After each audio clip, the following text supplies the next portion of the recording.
Hi, my name is Sharon White, and I'm Program Chair for Management of Technology program. So what is Management of Technology? It actually deals with project management. And I received a sabbatical for 2011. And that's what I'm going to share with you today. The sabbatical started out just nice and easy. Well, I was going to go to 3 different companies and I was going to job shadow.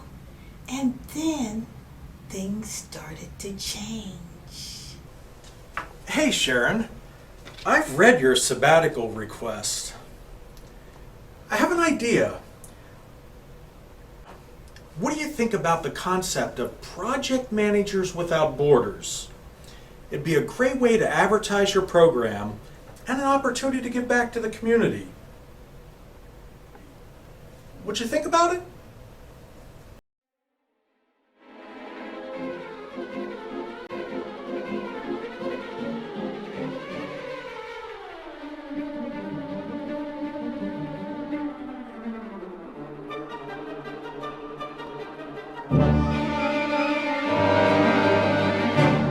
Here is Project Management Without Borders. It's a website which you can actually volunteer and help any type of mission type of organization, any type of nonprofit organization. This website is going to be used, hopefully, by project managers all over the world. And not only that, we also plan on using it to help build Management of Technology program right here at Cincinnati State. The exposure from the website should be phenomenal. And I'd like to show you the website. Welcome to Project Managers Without Borders website. Right now you're looking at the home page and you will see that we have our mission and our vision, our team and our volunteers. This tells you a little bit about us, how Project Managers Without Borders came to be, and that's because of Dr. Nick Nestle. I want to thank him right now. And of course, we have project managers. Not only is Dr. Nick there, but there's some others. Carolyn Waits is right here. We have a place where you can volunteer. And on this, we have college interviews where companies can actually interview our students for different projects. Project submission, where you would submit a project to our students. And we also have project mentors. Of course, the Management of Technology program is there, and it tells all about our program at Cincinnati State, plus it shows the advisory board. We have a calendar, donate, and a contact and live chat. As I said before, I would have never created this video if it hadn't been for Dr. Nick Nestle's idea on Project Managers Without Borders.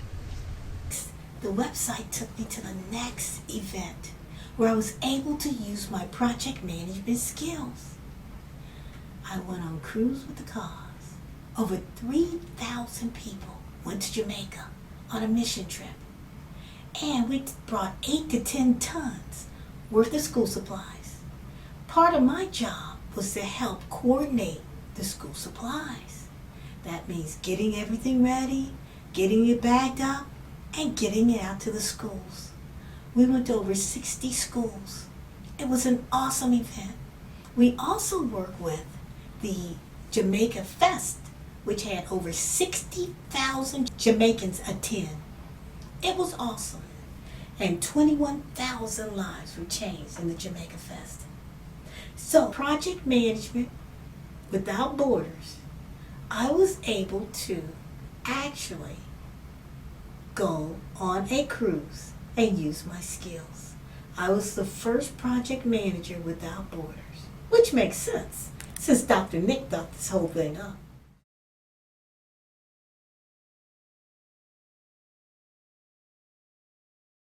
Now I'm about to start my actual sabbatical. The first company that I was able to go to was University of Cincinnati. And I actually sat with Mr. Vernon Jackson. and I job shadowed him. The interesting thing about Vernon Jackson was 15 years ago, he was one of my students. And now he's the manager over all the help desks at University of Cincinnati. Isn't that amazing? But that's not all.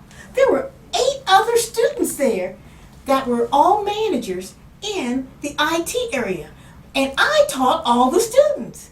But what was really amazing is they all knew me. And they said I looked just as young as I looked 20 years ago. It was a wonderful time there. I actually toured all of their IT facilities. I saw the different projects that the different managers were working on. I saw how everything nowadays is so different than when I was working in industry. If you can't email and communicate on the phone, you won't have a job in the IT field. That's very important. The technical end is important to a point. The communication skills are much, much, much more important than anything else in the IT field. In my day, you used to go walk to a cubicle and talk to someone. That doesn't happen now. Folks even eat lunch at the cubicles. That's how it works in the IT field. Now, the interesting thing about University of Cincinnati is that they were changing how they operate. They were kind of like in silos, similar to Cincinnati State.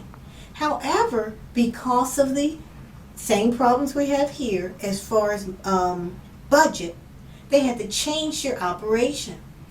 The help desk now is going to actually expand and take over the help desk for 90% of all the different areas at the University of Cincinnati. They will be the #1 stopping point. And then from there, if calls can't be answered, they'll be routed to other individuals throughout the college. Huge amount of savings they plan on from doing this. And one project manager is making this happen. Really interesting, exciting. I also saw some other things the University of Cincinnati was doing. Someone had to take their whole computer center, which had about 12 to 14 people working, and condense it down to 2 to 3 people. And they did it. But how did they do that? They got rid of paper. Yeah, very easy. They just eliminated checks. They eliminated paper. Everything is electronic. It's amazing, the savings. Those are just some sidelines that I picked up when I was on my sabbatical. I noticed how individuals work. You may come into work at 8 in the morning, and you may not go home until 7, 6, 7. People are in no hurry to leave. That's just part of your job. As they cut back, you're given more and more responsibility. And I had an opportunity to ask one person, what's one of the most important things that you think that a student should have when they walk out the door and become an employee? And the person said they must be able to change and adapt. In the computer field, things change so quickly. They must be able to learn on their own and be able to adapt and change. That's what's so important. We can't teach people that. We can teach them everything else, but we hope they come in with those skills already. GE. General Electric was a whole different world. #1, I didn't go to GE Manufacturing in Evendale. GE IT area is actually located in Montgomery Mason and has been out there for about 15 years. When it first moved out there, that was all that was there. The 8,700 building. And now there's so many other companies around it. At General Electric, I actually job shadowed an individual who has a master's in quantitative analysis. And she was a project manager. She came to work about 11 o'clock, but sometimes she didn't go home until 9 and 10 o'clock at night. It's a whole different world at General Electric. Now, what did she do? On the computer. She was on the computer 90% of the time and having conference calls with folks in India. All her contact people were from in India. She's been working like this for 5 years. She's never met any of the people in India. And yet, these are the people she works with. Her immediate boss is located in Atlanta. And the next manager is located in New York. So what have I learned from this situation? First, individuals that are going out into this field, they must be able to be a self-starter and work on their own. You won't have a lot of supervision. Expectations are high though, very high. And the interesting thing about General Electric is they're outsourcing so many of their products, their IT products, to other companies. Not only India, but IBM has picked up a lot. This lady has been working at General Electric for over 30 years. And I said, how did you manage to stay? Are many people here that have been in the IT area for 30 years or more? She said, no, they're gone. She said the difference in me and other people, I was able to adapt. I was able to learn on my own.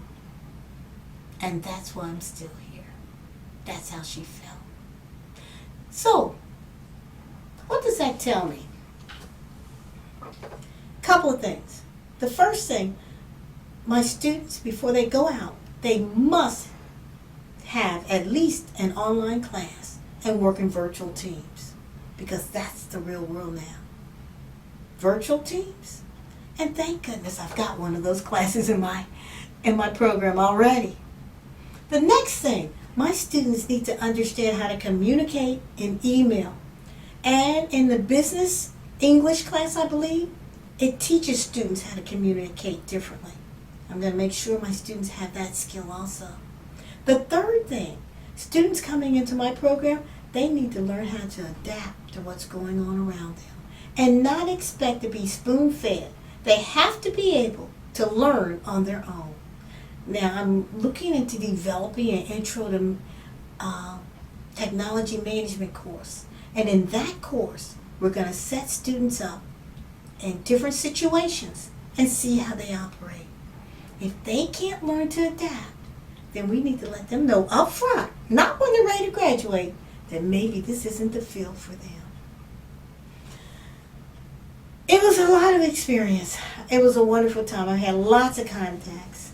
I was able to actually pick up a couple of co-op jobs while I was at UC, which was great. And we've got our name out there in front of GE right now. And it was great.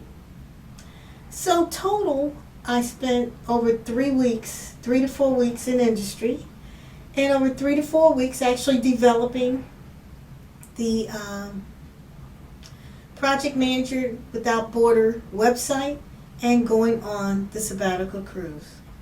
Now you're saying, Sharon, you've done enough. You've earned your 9-week sabbatical. But no, one more thing that I had to do. And I'm still working on it. I want Cincinnati State to be a certified project management institute. And that I'm working on right now. It takes a lot to get there. We have to have the certain classes in place. We have to bring the certified people on board. And I'm still working on that. So hopefully by the time you see this video, that's been completed and submitted at least. And then we have to be judged and they have to determine if we've got everything so that we can become certified Project Management Institute. If that happens, then we can advertise on their website. And not only that, Cincinnati State can offer classes for individuals all over the world through PMI. That's one of my goals.